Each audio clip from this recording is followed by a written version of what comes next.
सभी को नमस्कार जी। इस वक्त हम तिंदी पंचायत में हैं।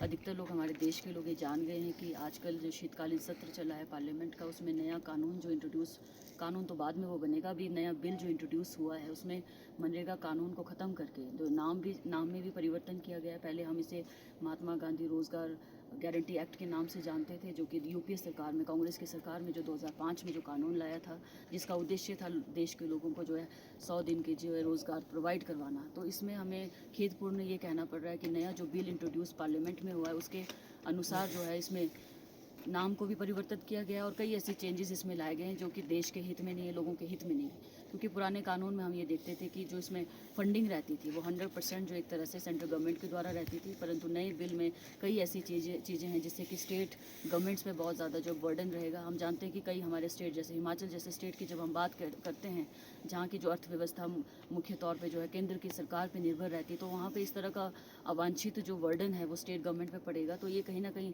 तर्कसंगत नहीं लगता है। और साथ ही साथ इसमें बेशक नंबर ऑफ़ डेज़ को बढ़ाने की बात की गई है। पहले 100 दिन का जो है गारंटी एक्ट के अनुसार जो है रोज़गार मिलता था, हालांकि इसको 125 दिन को करवाने की बात की गई है, परंतु इसमें भी जो है जो इनको रोज़गार के तौर पे जो इन्हें वेतन मिलता था उसमें कोई बढ़ोतरी खास नहीं की गई, कोई बढ़ोतरी नहीं हुई है। अगर परिवर्तन होता, नाम चेंज करने से हम नहीं मानते कि कोई चेंज जो है समाज में होता है। यदि उसमें कोई ऐसी चेंज किया जाए जैसे इसमें वेतन में बढ़ोतरी की जाती है या कोई इसमें हमारे जो फंड्स में जो कटौती लग रही है उसमें कटौती नहीं लगती, तो हम समझ सकते थे कि ये अच्छी चीज़ होती। परंतु इसमें जैसे महात्मा गांधी जी का नाम हटाकर अब इसमें जी राम जी करके जो है नई स्कीम लॉन्च की गई, तो ये बिल्कुल भी हमें तर्कसंगत नहीं लगता है। क्योंकि यूपीए सरकार ने जो महात्मा गांधी का जो नाम जोड़ा था वो इस सोच से जोड़ा था, क्योंकि महात्मा गांधी जी की सोच थी डिसेंट्रलाइजेशन ऑफ पावर्स। जो पंचायती राज की जो सोच है, जिसकी नींव जो है राजीव गांधी जी ने रखी, परंतु ये बहुत पूर्व में जो है महात्मा गांधी जी की सोच में था, जो हमेशा कहते थे कि हम भारत की तरक्की का आकलन तब कर पाएंगे जब लास्ट जो रो में बैठा हुआ इंसान तक जो है स्कीम्स का बेनिफिट लास्ट अंतिम छोर के व्यक्ति तक पहुंचे। तो इस तरीके से महात्मा गांधी जी का नाम हटाना हमें लगता है ये बिल्कुल भी ठीक नहीं है। और कांग्रेस पार्टी इसमें आप देख सकते हैं पूरे देश में जो इसका विरोध कर रही है।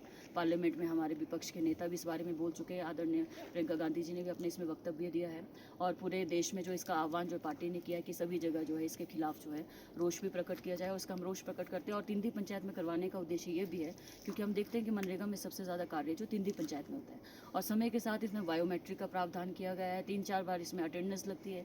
हम देखते हैं कि ट्राइबल क्षेत्र में कई जगह कनेक्टिविटी की दिक्कत है, फिर भी ऑनलाइन अटेंडेंस 4-4 बार जो है हमारी महिलाओं को लगाना पड़ता है। दूर दराज के क्षेत्र में कई जगह हमारे जो साइट होते हैं इतने डिफ़िकल्ट होते हैं कि वहाँ जाके काम करना पॉसिबल नहीं होता। तो इस तरह की मुश्किलों का सामना जो है लोगों को करना पड़ता है, जो भी इसमें मजदूर जुड़ा होता है।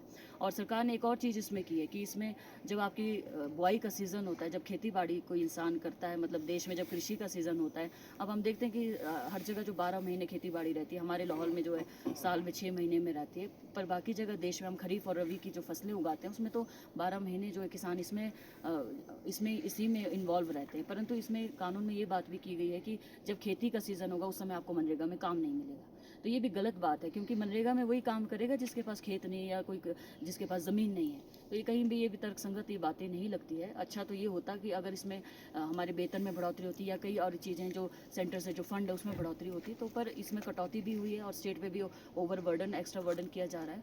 और कहीं ना कहीं जो फेडरल स्ट्रक्चर है हमारे देश का, फेडरल स्ट्रक्चर ये कहता है कि आपने कैसे स्टेट्स को साथ लेके चलना है। बेशक उसमें कंट्रोल जो यूनियन गवर्नमेंट का रहेगा, पर स्टेट को आपने कैसे लेके चलना, कहीं ना कहीं फेडरल स्ट्रक्चर को भी ये चीज़ें कमज़ोर करती है। तो हम निवेदन करेंगे केंद्र सरकार से कि इस पर पुनः विचार किया जाए। और आप देखते हैं कि लोकसभा में क्योंकि एक बहुमत है सत्ता पक्ष के पास, तो बिना किसी डिस्कशन के जो है इस तरह के बिल जो है पास हो जाते हैं। तो मुझे लगता है इसके लिए एक जॉइंट कमेटी बननी चाहिए जहां सत्ता पक्ष और विपक्ष के लोग होने चाहिए, और वहां पे जो एक कंक्लूजन पे पहुंचना चाहिए कि क्या इसमें सही है क्या गलत है। नाम पे हम महात्मा गांधी के नाम को मुझे लगता है हटाना बहुत ही दुर्भाग्यपूर्ण है, और नाम के साथ साथ जो भी मैंने इसमें बताया कि किस तरह के प्रावधान जो नए कानून में किए गए, ये भी बिल्कुल भी तर्कसंगत नहीं है। तो इसीलिए जो यहाँ पे तिंदी पंचायत में हम सभी पार्टी के वर्कर भी और स्थानीय लोग भी इसमें जो अपना रोष प्रकट कर रहे हैं। धन्यवाद।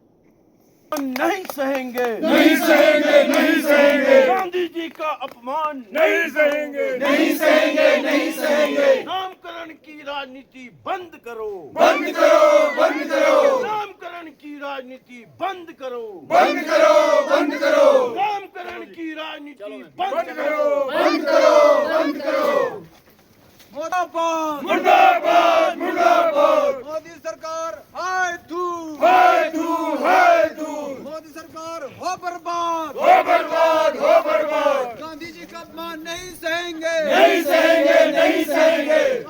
का अपमान नहीं सहेंगे, नहीं सहेंगे, नहीं सहेंगे। मोदी सरकार हो बर्बाद, हो बर्बाद, हो बर्बाद।